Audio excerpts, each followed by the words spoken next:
Hello everybody. My name is Naveen Chandra. I am a retired scientist and educator. I have worked as a geologist and professor in India, Canada, Brazil and Mozambique. I am now retired and I made a special study of India's contributions to World War II, and I came to some important conclusions. I would like to share them with you. Before Indian soldiers entered the war, British and French encountered defeats. And we all know that Maginot Line of French fell and French was occupied in less than 2 weeks. That was really staggering for imagination. And then British soldiers, they escaped from Dunkirk and were stranded in Calais region. There were about 380,000 of them, and they did not suffer death. And we don't know, historians have not found out the reason why Hitler did not kill them all. Now, when this was the pitiable situation of British and French, Indian army entered, and they fought in Africa, they fought in Middle East, they fought in Europe, and they fought very bravely. They also fought in Asia. In Asia, it was a similar situation. Even when they outnumbered the Japanese by 4-1 margin, English armies, they lost. And as you see, Indian contributions were staggering in numbers. Millions of people, millions of soldiers participated in the war, fought, and bravely, and they won medals, and they lost lives too. But rarely we hear their contributions as much as we hear contributions of other countries that fought along with Britain. And you should know that even in the material side, that is the material that was needed for the war, India excelled. Probably it was second only to Britain in the empire, but in some areas, India contributed more material than Britain. That is, things that were not produced in Britain. Now, you know, the population of India is 80% Hindus at the time, or more than 80%. And therefore the armies also were made up mostly Hindus. So if I tell you today that Hindus bailed out the West in the Second World War, it will not be an exaggeration out of any stretch of imagination. So now bear yourself when I relate to you the history of this brave country and this brave sector of the people of Hindus who fought, and who fought valiantly without asking for anything. But today, rarely we mention them on Remembrance Day for reasons we all know. They are all political. So, while this is the background, let me now just go to what really happened, to show you what really happened in Europe. So not only in France and England, but also in the Mediterranean, English had many reversals. They lost in Greece, they lost in Crete, and they lost in North Africa. When this happened, Alexander Cadogan of the Foreign Office wrote in 1941 that our soldiers are the most pathetic amateurs pitted against professionals, adding, our army is the mockery of the world. That is, he was talking about the English army. Not only just on the battlefield, but even off the battlefield, English soldier did not redeem himself as exemplary. In that, they were stealing material, even trucks, and selling them on the black market This is according to Hastings, who wrote a book in 2011. Then, while the situation in Europe was really pitiable as far as the English army was concerned, they did not do very well, even in Asia. In the War of Malaya and Singapore in 1942, even though they had a 4-to-1 advantage, they lost and they ran away from the theater. And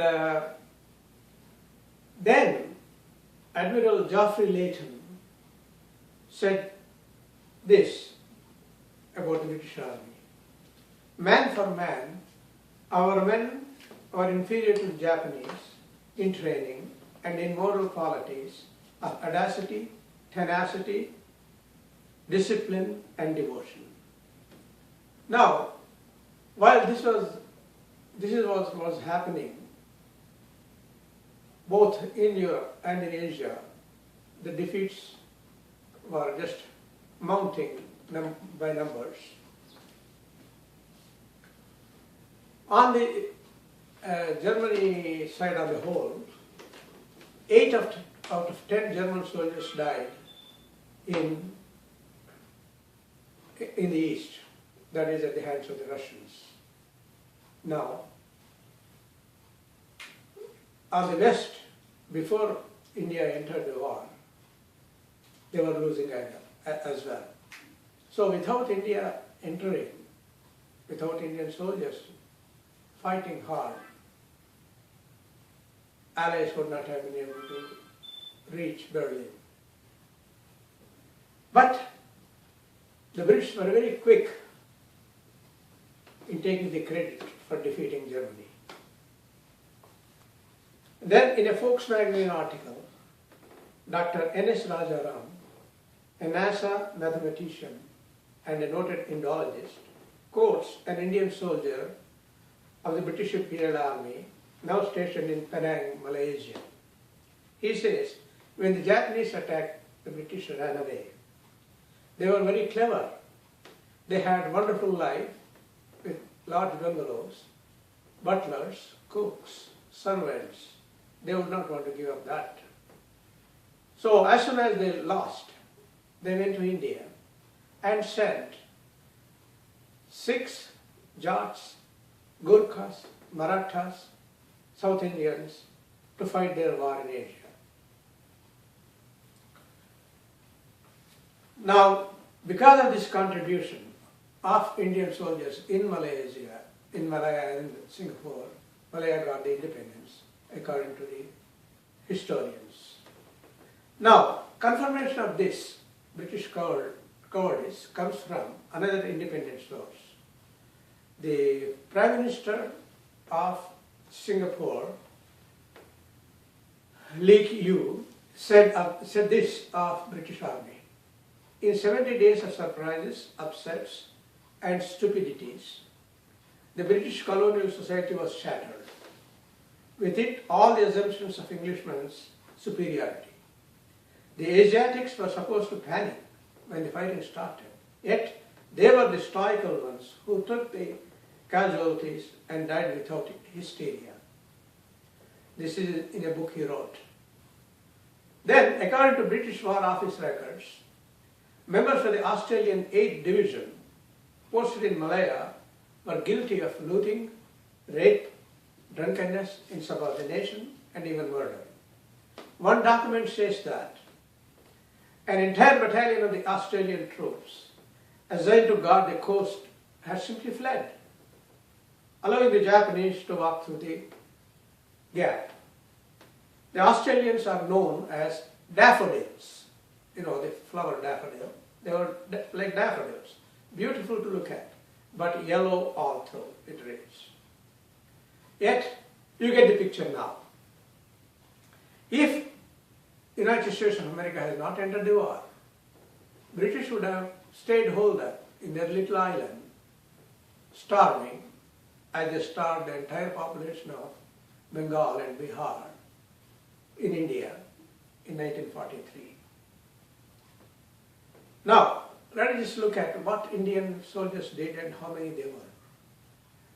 There were 2,581,726 Army, Navy and Air Force combatants who participated on behalf of India in World War II to defeat Hitler. They won 30 Victoria Crosses and they lost 90,000 troops on the battlefield. Now just compare this number with the total number of losses suffered by Canada, Australia and New Zealand together. They are comparable.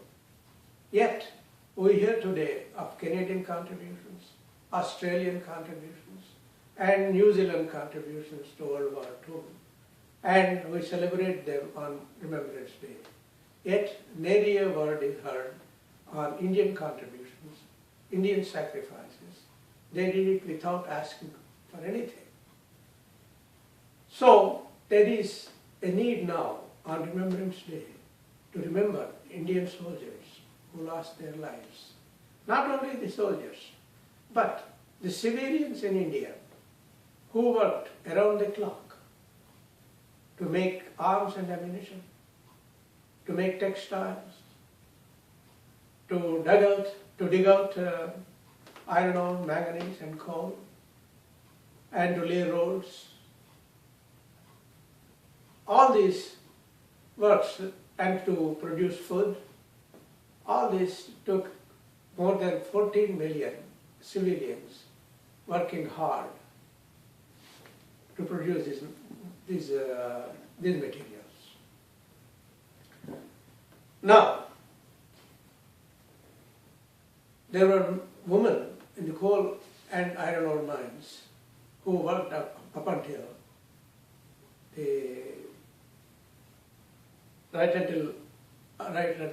childbirth. And they laid roads in Burma, in Myanmar and in China. And thousands of Asian laborers died building treacherous roads in the northeast at high altitude. There was an incredible explosion in Mumbai harbor in 1944 when a ship loaded with explosives blew up and rendering 80,000 people homeless. British officers wrote hundreds of accounts of their time in South Asia, but there is not a single written memoir by any of the millions of Indians who worked as rock breakers, road builders, miners, cooks, tailors, mechanics. Now one wonders how there were so many millions of people in the Indian Army. The tactics employed by the colonial power really are appalling. What they did really was, some of the tactics they used were, they stripped people naked and made them walk in front of their women folk. And in that heat of India, they let the men stand in the thorny bushes for hours and hours until they admitted that they will enlist. And then there was another problem also. India, impoverished by British exploitation for 200 years, they were ready to take up any job, even if it was to die, so that they could send some money home. And recruitment from deep south was carried out to make up the losses in the northern part of India. This is called the War Cabinet Dispatch, dated 1st March 1943. Now this recruitment included people who spoke Telugu, Tamil, Kannada and Malayalam.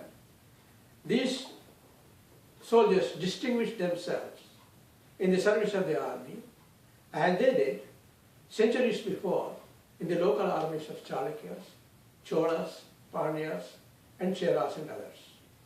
Furthermore, paramilitary and territorial army and other auxiliary forces were used for regular military function. Now, there is so much of contribution, as you can see, I will detail this in part 2 and part 3, how much material was really made in India and what the value of that was and how they fought.